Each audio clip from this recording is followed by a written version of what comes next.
예, 안녕하세요. 예, 예, 오늘부터 이제 민법 중급 강의를 처음 개설한 것 같아요. 그래가지고 민법에서 가장 중요한 쟁점 위주로 이제 정리를 하는 시간을 한번 가져보도록 하겠어요. 그래가지고 일단 오늘은 첫날이라서 이제 강의 계획서 다 받으셨죠? 그걸로 간단히 개관을 하고 이제 끝난 다음에 진도를 들어가도록 하겠어요. 예. 예, 그래서 이제 이제 강의 계획서죠. 이제 강의 계획서. 그래서 이제 목표는 여러분들 대부분 이제 그 어저께 저번 주까지는 이제 기초 강의에서 입학생들 위주로 기초 강의가 끝났고요. 그다음에 여기 계신 분들은 대부분 2학년, 3학년 올라가시는 분들 해가지고 최소한 민법 2, 3회독 정도는 되신 분들 위주로 해서 이렇게 강의를 할 예정이니까 그렇게 생각을 하시고 그래서 목표는 일단 지금 여러분들이 기본서 있죠? 기본서하고 그다음에 사례집이 아직 지금 편집 들어가가지고 이번 주말이나 하여튼 다음 주 초쯤엔 나올 거예요. 이제 완성된 책으로. 그래서 지금 이번에 민법 사례집을 전면 개정을 해가지고 이제 그걸로 이제 여러분들 같이 기본서랑 접목시켜서 강의를 할 예정이에요. 그래가지고 일단은 우리 변호사 시험에서 민사법이 제일 중요하고 민사법 그 중에서도 민법이 제일 양도 많고 중요하고 힘들고 어렵잖아요. 그죠? 그래서 이제 여기서 여러분들이 이제 기본서에서 가장 중요한 쟁점 판례, 그죠? 그걸 가지고 가볍게 여러분들 이해시키는 강의를 한 다음에 그 쟁점에 대한 사례를 바로 풀어보겠어요. 그러니까는 그래서 사례풀이 구조를 가지고 여러분들이 이렇게 해서 두 가지를 접목시켜서 하면 아마 가장 효율적인 공부가 되지 않을까 싶어요. 그래서 따로 기본서 따로 사례 따로 이렇게 하는 것도 좋지만은 이번에는 이제 여러분들이 중급 강의로서 이제 민법에서 가장 중요한 쟁점들을 이렇게 기본 이론과 사례를 한꺼번에 정리하는 시간. 그래서 물론 뭐 전범위를 다 한다 그거는 좀 불가능해요. 20회로 시간적인 물리적인 불가능하니까 가장 중요한 거 그래가지고 그래서 할 거고요. 그 다음에 이제, 그래서 지금 민법에서 가장 많이 나오는 부분이 채권법이죠. 그 다음에 물권법 순서대로 얘네들이 거의 7, 80% 나오는 것 같아요. 두 개 합쳐가지고. 그래서 그 다음에 민총이 한 10%에서 20% 사이. 그 다음에 친상이 한 3년마다 주기적으로 돌아오는 것 같아요. 3년에. 지금 이제 올해는 한 문제도 안 나왔는데, 어쨌든 그래서 친상까지 할 시간은 없을 것 같아요. 그거는 그래서 이렇게까지 해서 지금 민법에서 가장 중요하다고 하는 15대 쟁점 보통 이게 사례든 기록이든 선택이든 거의 여기서 다 나온단 말이에요. 그래서 이제 오늘은 이제 처음이니까 이제 앞부분을 하겠지만은 내일부터 당장 최대 채치 그죠? 양도 상계 그래가지고 채충에서 4대 난제라고 하잖아요. 그다음에 이제 채각에서 해제, 매매, 임대차, 도급, 부당이득 이제 그다음에 여기 이제 물권법에서요. 중생 등 점치, 공유, 명의신탁, 그죠? 법치, 저당. 그러니까 물권법도, 그러니까 채총이 하나의 군을 이루는 거고, 물권법도 하나의 군을 이루고, 그 다음에 민총에서 이제 가장 중요한 거, 4대 난제라고 그러죠. 이중매매, 통정허위, 대리, 소멸시효, 이렇게 해서 가장 중요한 거 위주로 좀 해야 될 것 같아요. 그래가지고, 이 정도만 해도 여러분들이 본시험 보는데, 올해도 거의 여중에서 나왔어요. 올해 시험도 보면은. 그래서, 여러분들이 이거 준비하면은 중국 강의 뿐만 아니라, 이걸 기초로 해서 사례, 또 이걸 기초로 해서 그 다음에 기록형, 선택형까지 어느 정도 마무리 될 수 있을 거라고 생각을 해요. 그래서 이번 목표는 그래서 가장 중요한 거 위주로 해서, 사례 풀이 구조까지. 그래서 한 70, 그러니까 좀 보통 보면은 한 과목당 다른 과목이 한 5, 60개라고 그러면 민법은 한 7, 80개. 그러니까 70여 개 전후, 70여 개 전후로 해서, 여러분들이 사례를 하나를 기본 쟁점하고 사례를 딱 자기 실력화 시켜놓고 가는 거죠. 그러면 거기서 파생되는 거는 그걸 가지고 응용을 하면 되는 거니까. 그래서 그 정도를 목표로 해서, 사례를 한다. 그래서 아마 그래서 하나의 군에서 사례만 하면요. 채취 같은 거는 한 20여 개 돼요. 문제만. 그 다음에 많이 나오는 것들, 임대차도 한 20여 개 되고요. 15개에서 20여 개. 그 다음에 점치, 얘도 한 20여 개 되죠. 그래서 명의신탁 같은 거, 이렇게. 예, 그래서 가장 많은 것들이 이런 것 같아요. 이런 것들은 거의 사례군이 한 20여 개 정도 쭉 여러분들 꼭 공부하고 가야 될 것들이 그 정도 돼요. 이렇게 또 소멸시효. 인중에서는 소멸시효가 제일 많죠. 그죠? 그 다음에 저당 같은 거. 그래서 어쨌든 가장 많은 것들은 이번에 하여튼 하나의 군으로 생각하고 채치다 그러면은 당장 이번 주에 가장 중요한 게 채권자 취소권일 텐데 그것만 해도 뭐 사례가 한 20개, 30개 막 이렇게 돼요. 근데 뭐 빠짐없이 다 한다는 건 아니더라도 가장 중요한 건 다 할 거예요. 이렇게 해서 그래서 하기로 하고 그다음에 그렇게 목표를 잡고요. 그다음에 이제 그렇게 하고 저 연락처는 제가 이제 메일하고 여기 핸드폰 여기 있으니까 여러분들이 항상 질문하고 그다음에 답을 받아서 갈 수 있도록요. 혼자 고민하지 말고 뭐든지 그렇게 생각할 수 있도록 하시고 예, 그다음에 일정은 지금 총 20회 월요일 토요일까지 할 거고요. 그다음에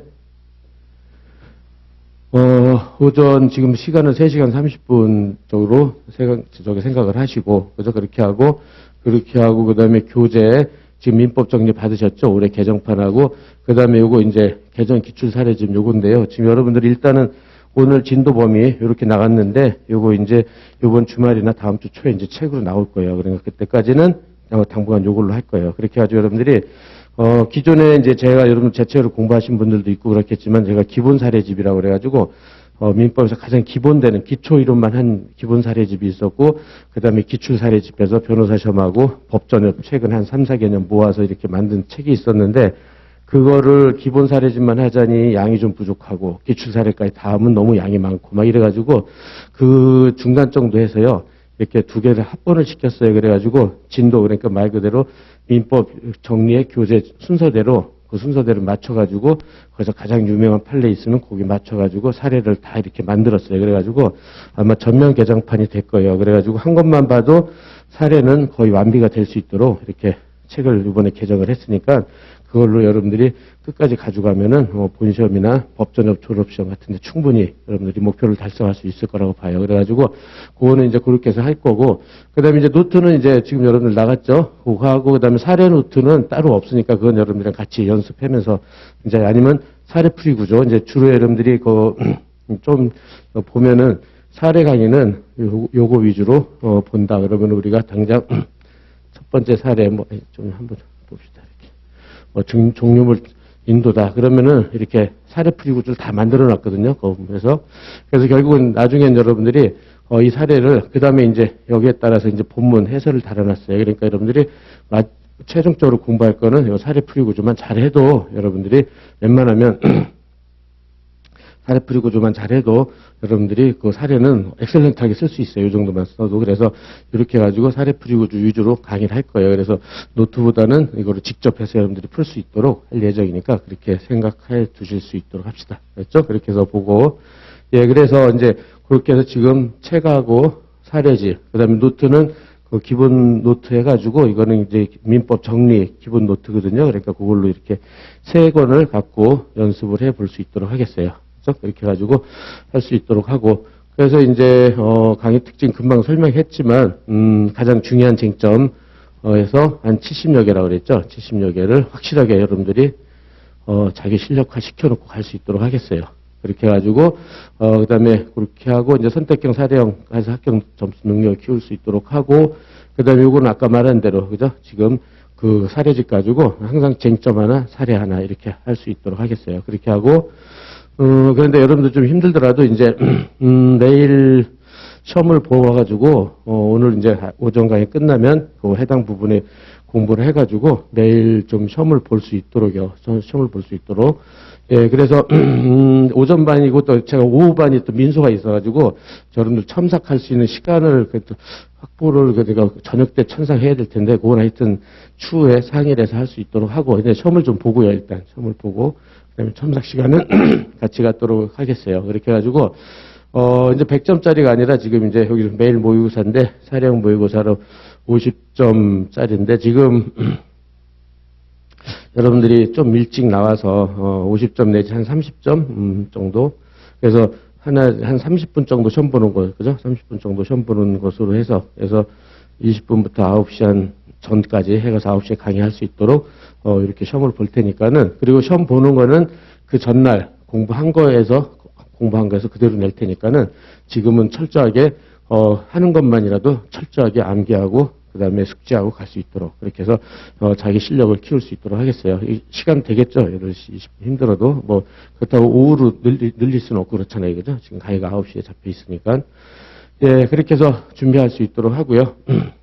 그다음에 개별 첨삭은 추후에 같이 한번 상의를 해서 시간을 가질 수 있도록 해봅시다. 이렇게 하고, 예, 그 다음에 강의 진도표는 오늘부터 이제 시작을 하는데, 당장 내일부터 이제 시험을 보겠어요. 근데 이제, 첫날이라서 진도는 뭐 많이 나가고 그럴 수는 없겠지만, 어쨌든, 이릉의 기준이니까 항상 변경될 수 있으니까, 그거는 여러분들이 항상 참조하셔가지고, 그날 하여튼 맞추고, 그 다음에 강의 20회 동안 어쨌든 끝까지 나갈 수 있도록 할 테니까 그렇게 생각을 하시고요. 그 다음에, 여기로 이제 3페이지를 갑시다. 3페이지로. 그래서 이제 최강, 물권, 해거, 민총까지. 친성은 하여튼 시간이 되면 할 수 있도록 하고, 근데 아마 안 될 것 같아요. 시간이. 근데 계속 보면 친성까지 가기가 원체 여기 중요한 쟁점들이 많기 때문에. 그래서 친성은 그래서 나중에 보통 이제 여름방학 같은 때 같이 한꺼번에 하고 그러거든요. 그러니까 그때 참조할 수 있도록 하고. 예, 그래서 이제, 올해 시험이요. 올해 시험. 한번 보면은, 저번 주 끝났잖아요. 그죠? 23년 12회 변호사 시험에서 민법 기출 문제를 한번 간단히 보겠어요. 그러면은, 뭐 어느 부분에서 많이 나오는지. 그래서 이제 첫 번째가, 소멸시효하고 많이 연습했었어요. 소취하고 시효 중단에서 170조에서 뭐 중단 6개월 내 청구하면 되고 뭐 그거 많이 연습했는데 그게 나왔고요. 그 다음에 질권이 나왔어요. 질권이.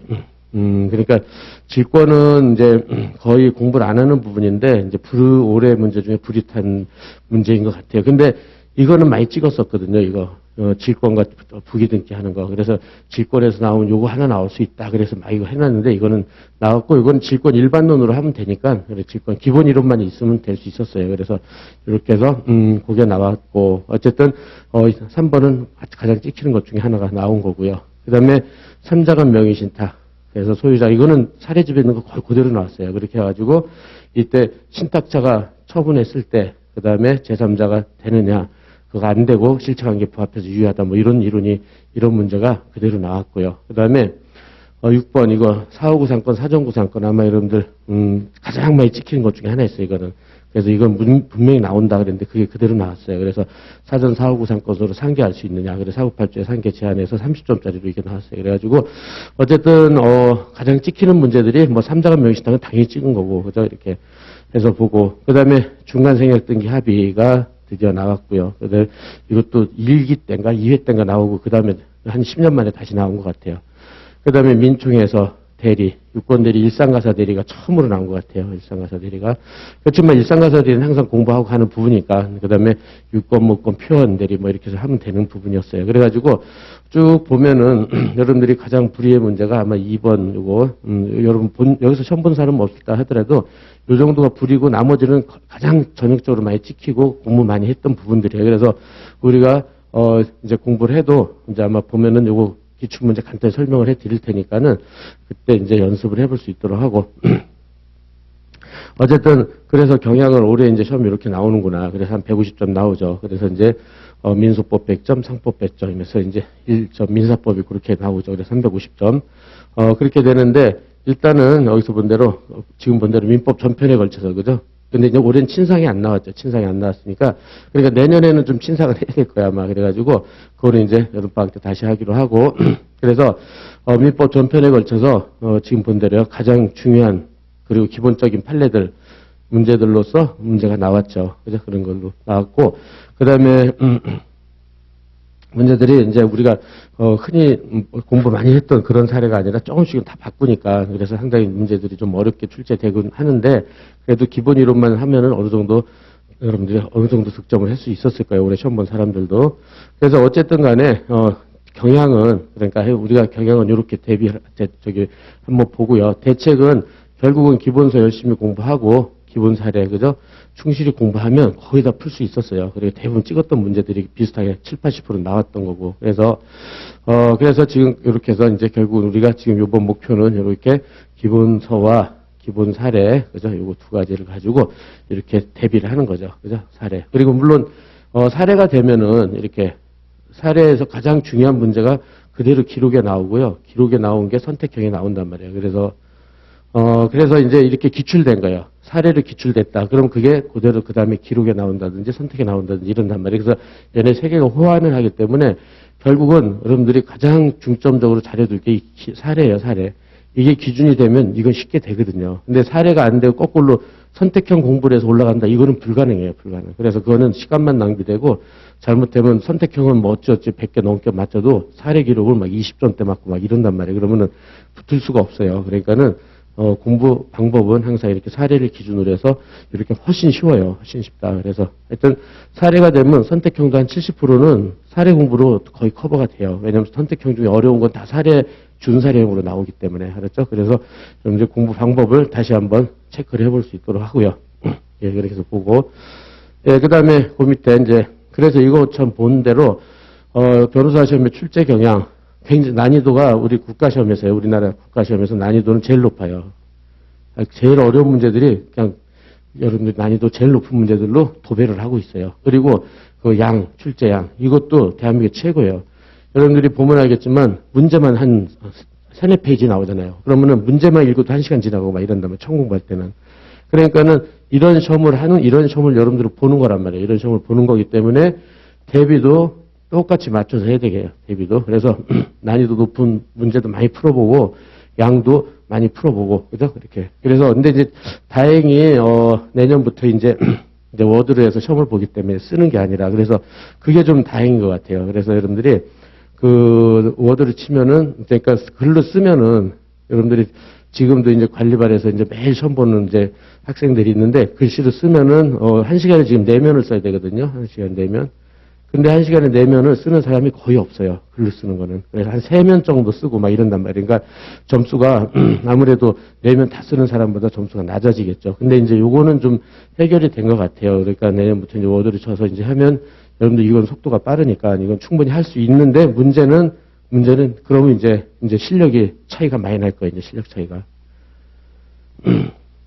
더 날 수 있어요. 왜냐면은 글씨 실력은 좋은데 글씨를 못 써서 조금밖에 못 쓰는 학생들 많거든요. 근데 그런 사람이 이제 다 쓴다 그러면은 이제 실력 차이가 비슷한 이제 쓰는 속도가 비슷해졌으니까 누가 더 잘 쓰고 많이 쓰고 정확히 쓰고 신속히 쓰냐 이런 게 차이가 많이 날 거예요. 오히려 더. 그렇기 때문에 더 여러분들이 더 집중해서 신속 정확하게 공부를 해야 돼요. 그렇죠? 그러니까 오히려 더 그렇게 됐어요. 그러니까는 그게 실력이 좋은 사람들은 더 좋아진 거고 안 좋은 사람들은 더 안 좋아진 것 같아요. 그러니까는 그렇게 생각하고 하여튼 난이도 높고 양이 많이 나온다. 그걸 대비해야 된다. 그러니까는 좀 이렇게 괴물 같은 시험이고 또 여기다 선택형 사례형 기록 다 보잖아요. 세계에서 이런 시험이 이렇게 시험 보는 나라는 없다고 그래요. 그러니까 우리만 본단 말이에요. 그러니까는 여러분 대비도 여러분들이 거기에 맞춰서 괴물스럽게 대비를 해야 돼요. 그렇죠? 그래서 그런 식으로 하는데 하여튼 거기에 맞춰서 같이 공부를 할 테니까는 그렇게 생각을 하시고 그 다음에 이제 경향 됐고요. 그 다음에 그래서 이제 여러분들이 공부하는 이제 지금 여러분들 학년이 이제 저기 됐으니까 인문 강의는 맨 처음에 입학할 때 이렇게 기본 강의까지 하죠. 이렇게 그죠? 그래서 이거 하고 이제 이게 끝나고 여러분들이 이제 중급하고 사례 요쪽이란 말이에요. 그죠? 그래서 지금 이제 여기란 말이에요. 여기. 그래가지고, 이제 여러분들은 대부분 기본서를 통해서, 그죠? 민법 정리던 여러분들이 각자 갖고 있는 기본서를 가지고 최소한, 기본 이론을 2, 3회독은 했다는 전제하에서 하는 거예요. 근데 막 처음 공부한다 그러면 따라갈 수가 없으니까 여러분 다 그렇게 됐으리라고 생각을 하고, 제가 내일 시험 봐보고 한번 보고 여러분들 실력을 어느 정도 파악을 한 다음에 다시 한번 거기 맞추겠지만 이거를 지금 한 다음에 이제 여기 들어가는 거예요. 그래가지고 아까 말한 대로 그죠? 가장 중요한 논점 그죠? 기본서에서 가장 중요한 쟁점을 공부하고 거기에 맞는 사례를 하나 딱 준비하고 그러면 거의 완벽하게 대비가 될 수 있을 거예요. 그래서 이제 그렇게 해서 이건 지금 내가 설명한 거 그대로 설명됐으니까 여러분들이 준비를 하고 그래서 하여튼 여기서는 지금 기본 기출 이번 개정판 사례집하고 이제 요거는 계속 민법 정리 갖고 다니는 거고. 근데 이제 실전 답안이라는 거는 이제 여러분들이 요거는 지금 할 수가 없는데 실전 답안은 지금 우리 답안지를 보면은 133줄이거든요. 내면이 133줄이고 이게 이제 100점이에요. 100점. 그러면은 10점짜리가 많이 나온단 말이에요. 10점, 15, 25, 30 이렇게 나오는데 10점을 기준으로 하면 13.3줄이잖아요. 그죠? 13.3줄인데, 문제 소재 같은 문제 쓰고 그러면 한 12줄 정도 쓰는 것 같아요. 그럼 12줄에 맞춰서 실전 답안을 만들어 놓은 게 있는데, 여러분들이, 지금은 공부를 안 한다 하더라도, 나중에 이제 실전 답안, 이제 매년 이제 실전 답안 제가 여기에 맞춰서 딱 이렇게 만든 사례집이 나오는데, 그 기출문제만요. 순수한 기출문제만 그렇게 되는데, 여러분들 이거 가지고 워드 치는 연습 많이 해야 될 거예요. 이거 가지고, 이렇게 쓰면 되겠구나, 이렇게 쓰면 되겠구나 해서, 그죠? 이거 가지고 연습을, 쓰는 연습을, 그죠? 워드 치는 연습을 지금부터 꾸준하게 할 거.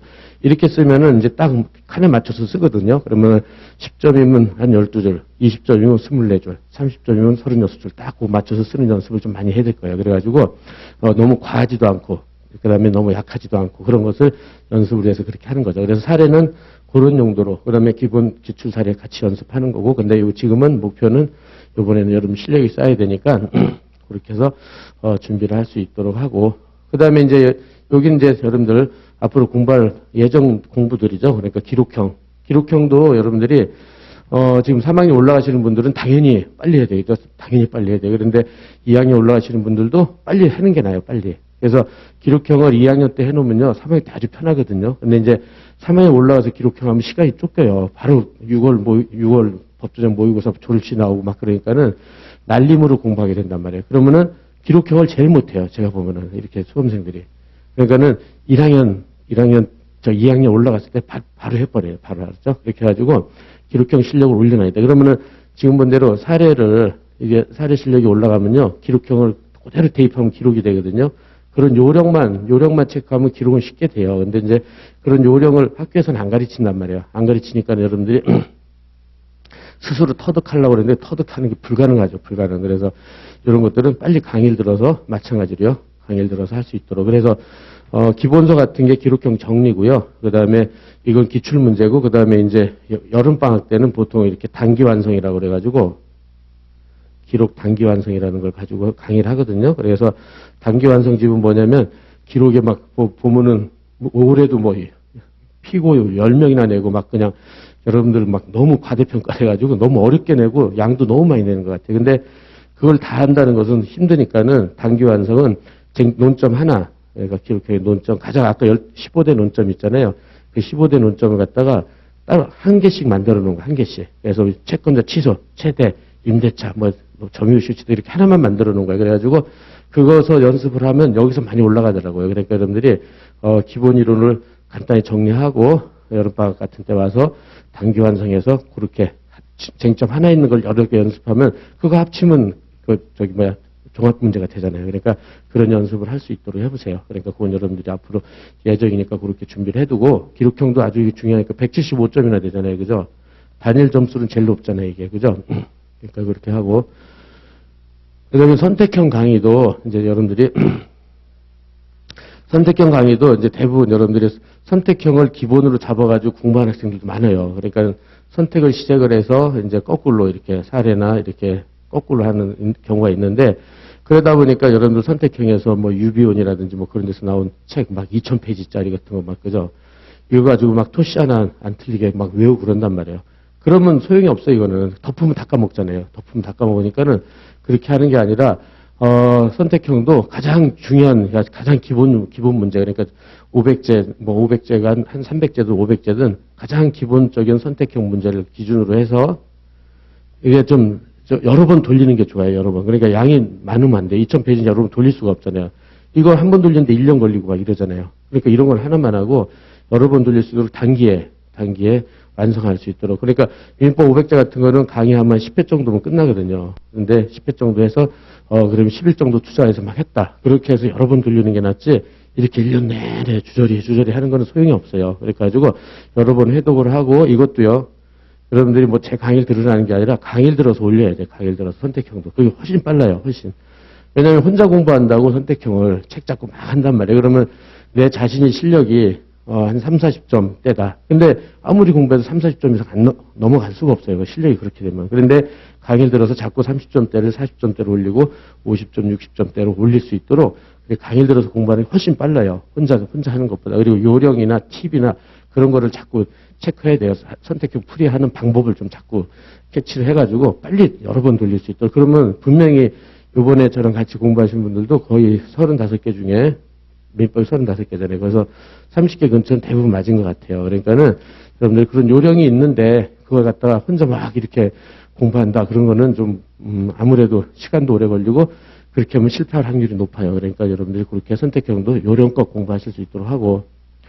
그 다음에 이제 제가 가장 강조하는 게 이제 무기교재인데 시험 전날 볼 수 있는 거예요. 그러니까는 여러분들이 시험 전날 기본서, 지금 기본서 지금 한 1000페이지 넘잖아요. 그래서 친상 빼면은 한 1000페이지가 되는 것 같아요. 친상 빼면.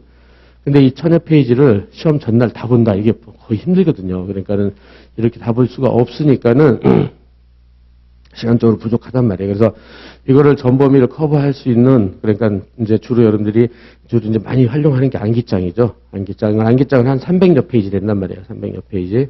300에서 350페이지 사이. 그죠? 그래서 첩보 띄면 또 200페이지 되고 막 이러잖아요. 그죠? 그래가지고 이걸 활용을 해서 시험 전날, 민사법이든 뭐 하여튼 8법 다, 그죠? 8법 다 전범위 중에 중요한 거, 그죠? 중요한 거를 전범위를 볼 수 있다.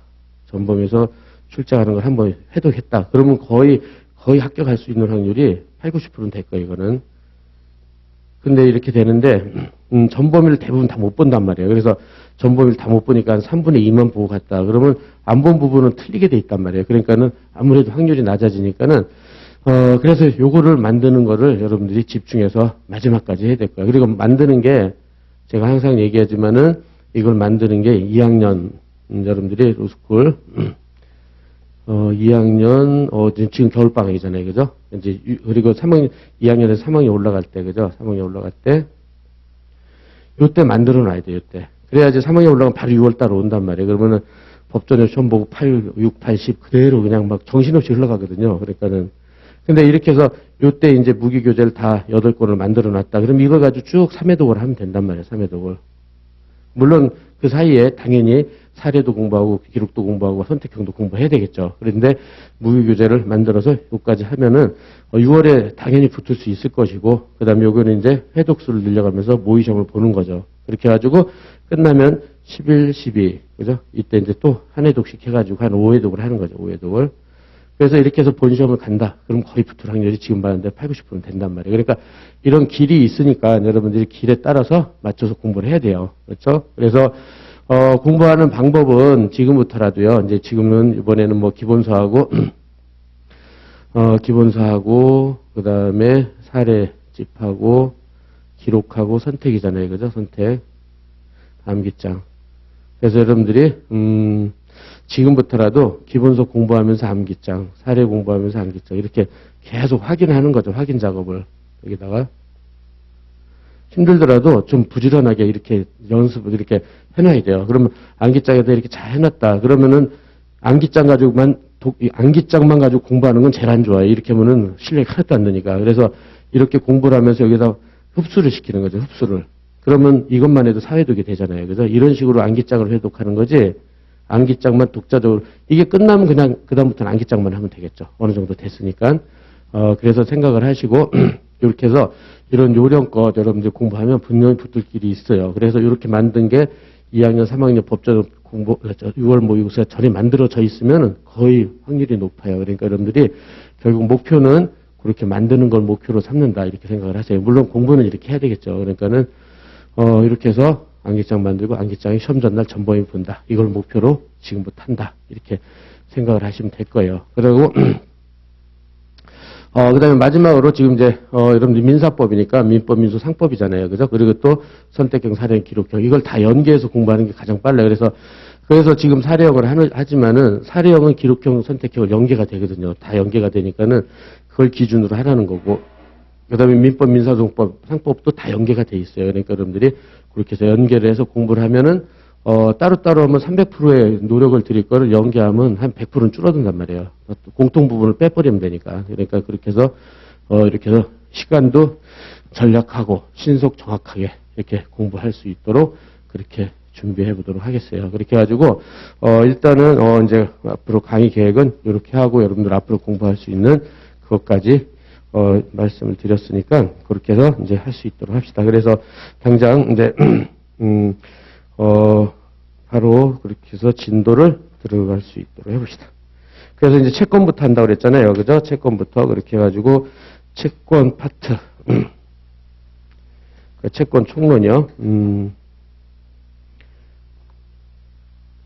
그래서 민법 통틀어서도 채권 총론이 제일 어려운 게 많죠. 그러니까 최대 채치, 특히 변제자, 대위, 상계 막 이런 것들이 지저분한 것들이 너무 많죠. 또 연대 보증 이런 데도 하여튼 막 계산하고 이런 것들이 많아가지고 여러분들이 공부하기 제일 싫어하는 게 채총이에요. 그리고 또 어느 학교 가보면은 채총은 아예 과목 개설도 안 하고 막 그러더라고요. 교수들이 힘들어하니까는.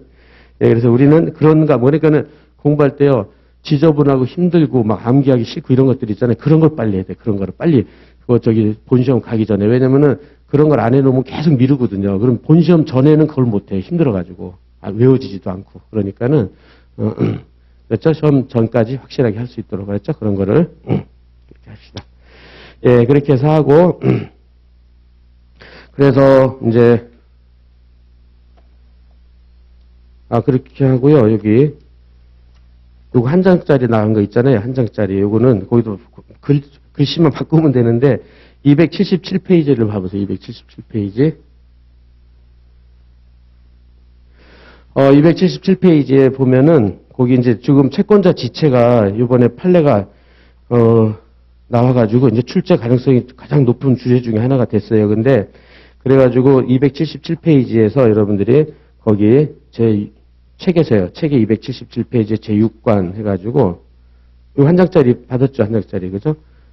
그래서 거기서 보면은 제6관에서 로마자 2번에서 법적 성질 파트에서 거기 2번 학설의 대립 이렇게 된 부분이 돼 있는데, 그게 이제 학설 대립을 지워야 되는데, 그게 이제 편집 과정에서 이게 안 빠졌어요. 그래가지고 학설 대립을 지우고 그냥 판례 태도 이렇게 그것만 바꾸면 되고, 학설의 대립을 지워버리고, 판례 태도. 그래서 최근 판례가 나와가지고, 이제 거의 아주 중요한, 채권자 지체가 옛날에는 판례가 없어서 출제가 거의 안 됐거든요.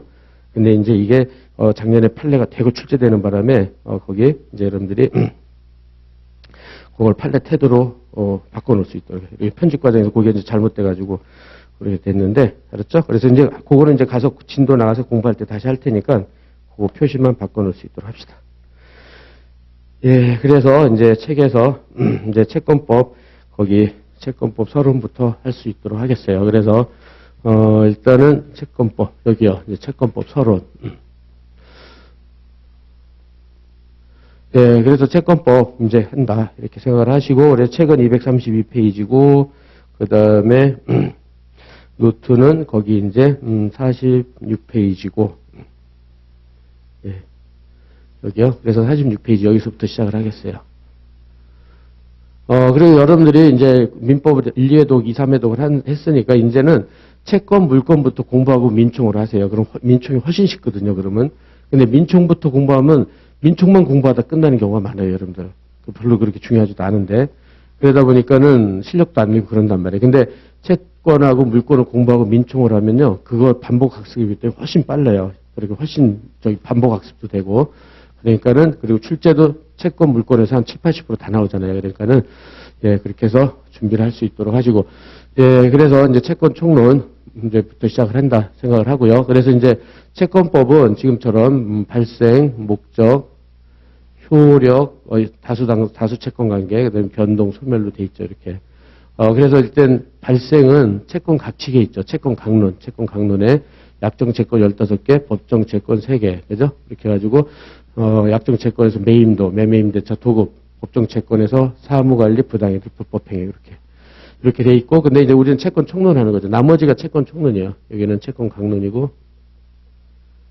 여기는 채권 총론이고.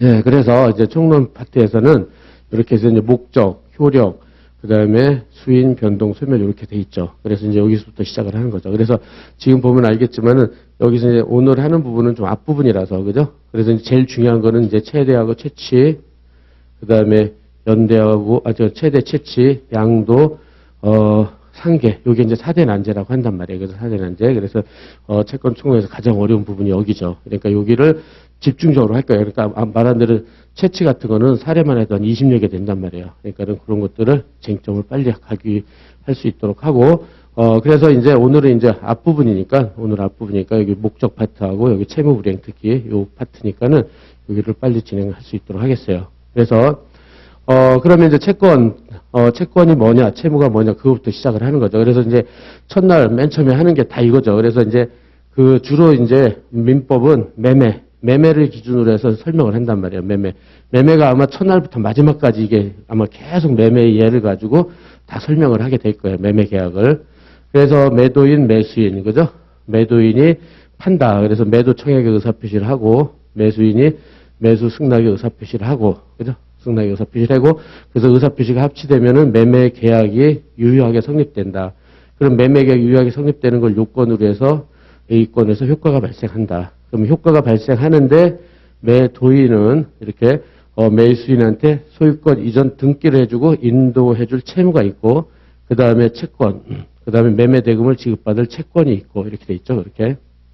그 다음에 매수인은 이렇게 매매 대금을, 그죠? 지급할 채무가 있죠. 매수인은, 그죠? 매매 대금을 지급할 채무가 있고, 그 다음에 소유권 이전 등기하고, 인도를 받을 채권이 있고, 이렇게 해서 합쳐가지고 채권 채무가 되고, 우리가 하려고 하는 게 이 채권 채무란 말이에요. 이제, 그죠?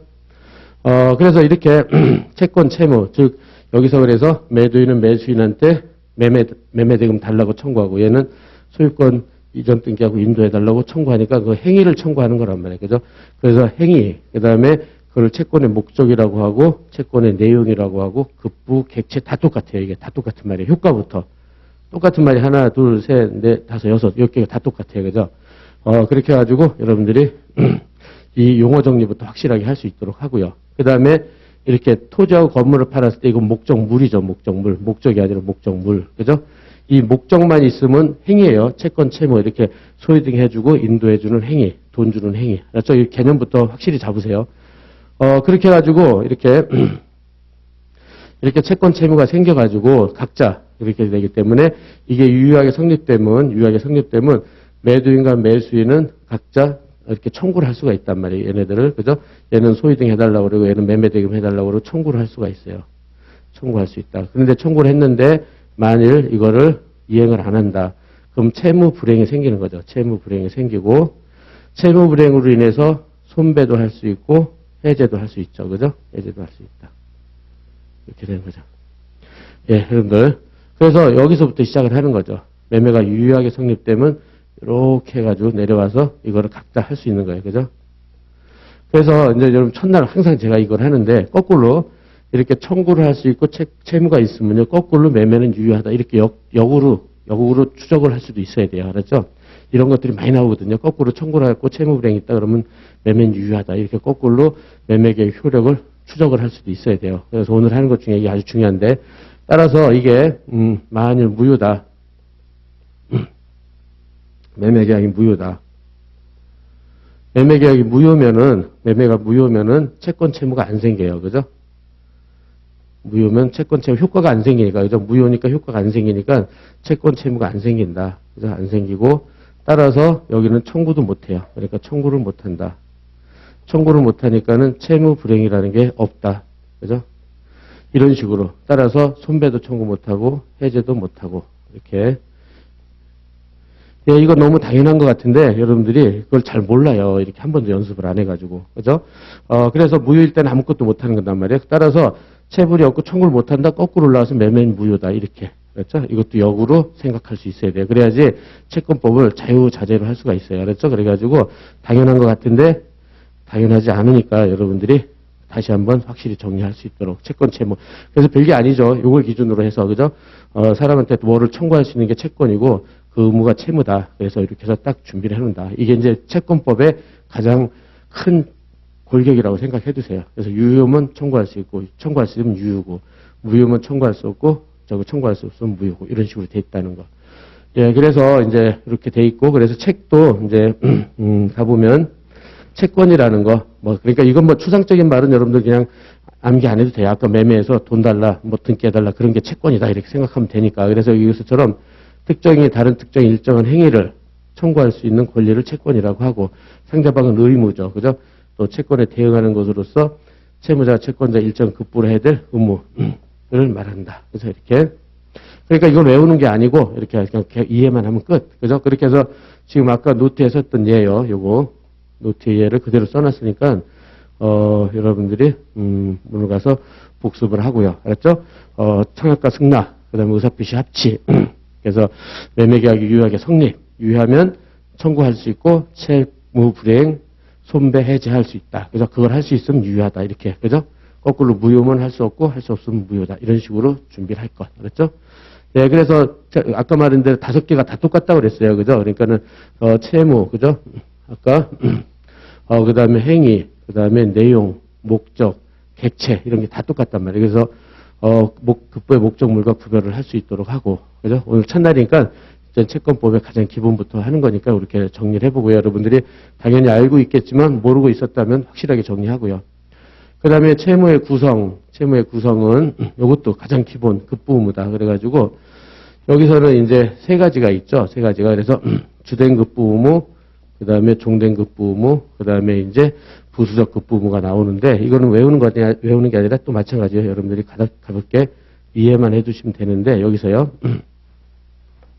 노트에서 보면은 이렇게 매매 계약을 체결했다. 뭐 자동차 같은 거 했다. 그러면은 얘가 매도인이고 얘가 매수인이다. 매매를 했다. 그랬을 때 자동차 자체를 주고 여기서 그러니까 요거죠. 요게 이제 소유등 해주고 인도해주고 돈 주고 요게 이제 주된 급부예요. 요게 주된 급부죠. 이거 꼭 기억하면서요. 당연한데 계속 얘기했지만 확실하게 기본을 잡으세요. 그러니까 여러분들이 지금까지 민법 공부 많이 했겠지만은 지금 처음이라 생각하고 백지 상태에서 하나씩 정리를 해주세요. 저게 주된 급부예요. 그죠? 가장 중요한 거. 소유권 넘겨주고 돈 주고. 그죠? 마찬가지로 차다. 그럼 여기서 차를 주고 그 다음에 돈 주고. 이게 이제 주된 급부죠. 그죠? 주된 급부 의무. 그 다음에 이제 여기서 차를 타고 다니려면 설명서 같은 걸 줘야 되잖아요. 그죠? 그런 것들 종된 급부 의무. 그러니까 예를 들면 그렇다는 거죠. 그렇게 하고. 그 다음에 그 설명을 해주면서 차를 어떻게, 저 고장날 때는 어떻게 하고 어떻게 설명해 줄 의무. 그죠? 사용 방법을 고지하고 설명해 주는 방법을 부수적 주의 의무라고 한다. 그런데 우리 판례는 얘네 둘은 거의 똑같이 해요. 종된 급부 의무, 부수적 급부 의무는 거의 같이 취급하기 때문에 그 정도로 할 수 있도록 하고, 예, 그래서 주된, 종된, 부수적 이렇게 해서 구별만 할 수 있으면 돼요. 구별만. 그래 가지고 거기서 나오는 효과들이 이제 여기 나오죠. 그래가지고 이제 얘네들 주된 급부, 종된 급부, 부수적 급부가 동일한 관계에 있느냐. 만약 채무불이행했을 때 강제이행을 청구할 수 있느냐, 손해배상을 청구할 수 있느냐, 해제를 할 수 있느냐 이렇게요.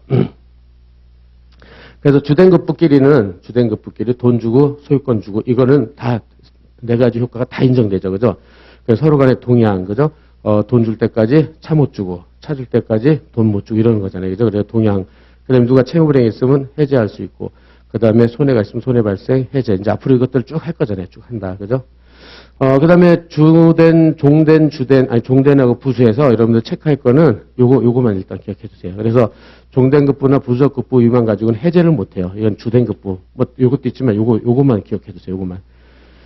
예, 그래서, 이렇게 해제를 할 수 없다는 거. 그래서 시험은 요거만 나오기 때문에 여러분들 일단은 이렇게, 요게 논의의 실익이라고 생각하면 돼요. 이게 논의의 실익이다. 그래서 가볍게 이 정도로 해서 여러분들이 책도 그렇게 해서 정리를 합시다. 이렇게 해가지고, 여기서 이제, 여러분들, 그러니까 지금 아주 가벼운 거는 책을 읽고 그러는 시간은 대폭 줄일 거예요. 오늘만 좀 그렇게 하고 내일부터는 아주 중요하고 기본적인 사례 위주로 해야 되기 때문에, 중요한 쟁점 위주로 해야 되기 때문에 오늘만 간단히 처음이니까 하고 이제 빨리빨리 좀 진행을 하겠어요. 예, 그 다음에 이거 주된 급부 의무, 그죠? 그렇게 해가지고 여기서 아까 본 대로 동의안과 그 다음에 이행 청구, 손배 해제를 할 수 있다. 이렇게 됐고, 종된 급부 의무, 그죠? 아까 만든 설명서라고 생각합니다. 설명서 교부하는 거. 따라서 다음 페이지에서 주로 해제만 체크해 주세요. 해제. 이것만 가지고는 해제권은 인정되지 않는다는 정도. 그죠? 그 다음에 부수적 급부 의무는 막 쭉 해서, 아까 본 대로 부수적 급부 의무다. 그렇게 해가지고 이걸 막 장하게 설명할 필요는 없고, 급부 의무를 실현시키기엔 신의칙상 요구되는 부수적 의무인데, 뭐 보통 안전배려 의무, 설명 의무인데, 안전배려 의무가 많이 나오죠. 안전배려 의무가. 안전배려 의무와 이제 그거를 간단히 체크하는 정도가 되겠어요. 그렇게 해가지고, 그렇게 해서 지금 판례는 여기서 본 대로, 이거는 이제 판례는 종된급부 의무 위반과 효과가 비슷하기 때문에 판례는 양자를 거의 같이 취급하고 있다는 정도로 가볍게 체크해 두세요. 안전배려, 종된. 그런데 종된보다는 부수적이 더 중요해요. 이게 더 중요하다. 부수적급 의무가. 안전배려 의무 같은 게 특히 중요하단 말이야. 이거는 처음에 나오니까 그렇게 준비해 놓는다. 그래서 종된급부 의무를 아예 안전배려 의무를 흡수시켜도 돼요. 거의 똑같으니까. 그렇게 하고, 그 다음에 주된급부 의무. 이거는 그냥 아까 예로 생각하면 돼요. 아까처럼, 돈 주고, 소유권 주고, 이게 주된급부 의무고, 부수적급부 의무는 설명해 주고, 뭐 이런 것들이니까, 그래서 완전히 다르죠. 그렇게 해서 해야지, 이거 추상적인 말로 하지 말고. 그 다음에 의무 위반의 효과. 마찬가지로 부수적급부 위반은, 여기서 강제, 손배 했는데, 해제가 인정되지 않는다는 것만 자격할 것. 손배 같은 거 인정되지만 해제가 인정되지 않는다는 거. 이 정도로 준비를 해둘 수 있도록 하고요. 그 다음에 이제 보호 의무라는 게 나오는데, 보호 의무. 보호 의무. 이거는 이제, 그러니까 시험에서는 안 중요해. 그러니까 거의 시험에 한 번도 나온 적이 없어요. 근데, 제대로 이해하려면 굉장히 어렵죠. 말 그대로 보호 의무인데, 근데 그냥 개념만, 판례가 딱 한 개밖에 없어요. 그러니까 여러분들이 그냥 개념만 간단히 읽고 판례 하나만 체크해 주세요. 선택형 지문 하나 정도니까. 그래서 보호 의무란 뭐냐면 채권자, 채무자가 이제 계약관계, 그래서 채권관계 실현 과정에서 채무자는 채권자의 생명, 신체, 재산을 보호할 의무라는 거예요. 보호할 의무. 그죠? 예, 그래서 독일법에서 인정됐는데, 우리나라에서는 판례가 결국은 인정을 않기 때문에, 그러니까 어느 채권이나 채무자는 채권자의 생명, 신체, 재산을 보호하라는 의무예요. 그래가지고, 이런 건 볼 필요 없고, 그래서 지금 본 대로, 다음 페이지에서, 급부 의무는 아까 말대로 돈 주고 소유권 주는 거니까 완전히 달라져. 생명, 신체, 재산 보호하는 거랑. 그래서 비슷한 게 이게 안전배려 의무와 구별인데요. 보호 의무라는 거는 가장 구별의 실익이 뭐냐면은 이렇게 채무자가 채권자의 생명, 신체, 재산을 보호하는 의무인데 일반적인 의무라고 보는 거예요. 일반적. 즉 우리 민법의 약정 채권이요. 그러니까 증여부터 여행계약까지 15개 있잖아요. 그죠? 거기 15개 모든 채권 채무에서 채무자는 채권자의 생명, 신체, 재산을 침해하지 말아야 될 일반적 의무를 말한다. 그러니까 모든 계약에 이게 중점이 있어요. 모든 계약에서 이렇게 채무자는 채권자는 항상 생명, 신체, 재산을 보호할 의무가 있는지 그걸 논의하는 게 보호 의무고요. 그 다음에 안전배려 의무라는 것은 여기서 안전배려 의무라는 것은 아까 말했지만 안전배려 의무는 모든 의무에 인정되는 게 아니라 특별한 계약, 개별적 계약이요. 개별적 계약에서 채권자의 생명, 신체, 재산을 안전을 배려한다는 의무예요. 그러니까 이게 차이점이에요. 특별한 계약. 이거는 모든 계약. 이렇게. 그래서 이거는 특별한 계약마다 그 계약 내용으로 인정되는 거예요. 그래가지고 고용계약이다. 그럼 사장은 그 직원의 생명, 신체, 재산을 보호할 의무. 그 다음에 여행계약 같은 거. 이제 조금 이따 보겠어요. 이런 것들. 그 다음에 그런 데서 안전배려 의무를 인정하고 있다. 이렇게요. 그래서 차이점은 이렇게 보호 의무는 모든 채무에 생명, 신체, 재산을 보호할 모든 채무에서 인정되는 그런 의무고 안전배려 의무는 특별한 계약마다 따로 인정되는 거다. 이렇게. 그래서 안전배려 의무는 개별 계약마다 당연히 인정돼요. 고용계약, 여행계약 뭐 이런 것들 에서 인정된다. 그렇게 해서 그래서 이제 그 안전배려 의무에 가장 예가 나오는 게 숙박업자. 이게 요거는 처음에 나오죠. 그러니까 선택형 같은 데 나오니까는 간단히 요거까지만 준비를 해보세요. 요거까지만. 그렇게 중요하진 않은데 어쨌든 선택형에 나왔을 때 간단히 준비해 놓는다. 이렇게 해가지고 여관이 숙박업자죠. 화재가 발생했어요. 그래서 투숙객이 사망을 했어요. 이때 숙박계약은 일시 사용을 위한 임대차 계약. 요것도 좀 알아놓고요. 일시 사용, 그러니까 계속 사용이 아니라 한 번 사용하는 거죠. 임대차 계약이다. 그래서 여기 본 대로 여기서 숙박업자 채무자잖아요. 채무자, 그죠? 돈 받고 여관을 빌려주는 거니까. 그래서 이제 주된급 부문은 여관의 객실과 관련 시설 제공해서 고객으로 하면 사용 수익할 의무. 이게 이제 주된급 부무란 말이에요. 이게 주된급 부무.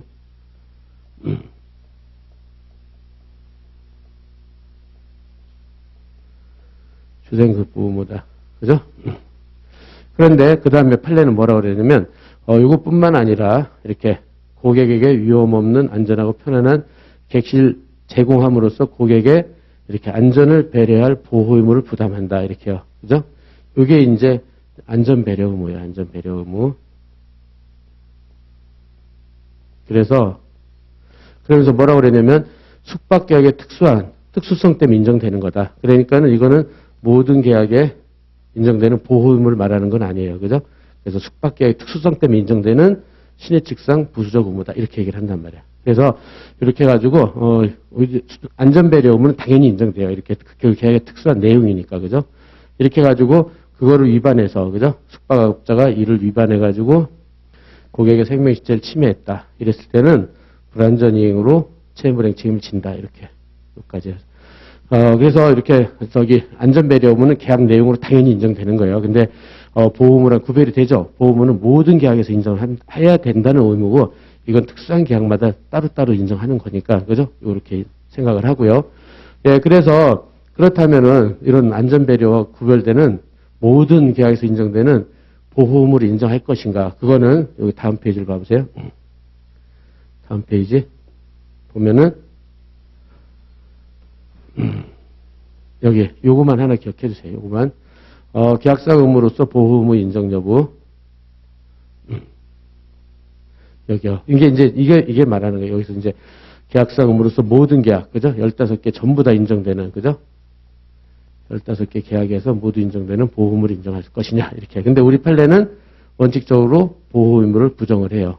그래서 왜냐하면 우리 사법질서는 키워드가 이제 사적 자치 원칙과 과실 책임 원칙을 근간으로 하고 있다. 따라서 자기 책임 원칙에 따라서 개인의 법률 경영에 적용되기 때문에 일방 당사자가 상대방 당사자의 이익, 이게 이제 생명이체 재산이죠. 그걸 보호하거나 배려할 일반적이라는 것은 15개 다, 그죠? 모든 채무에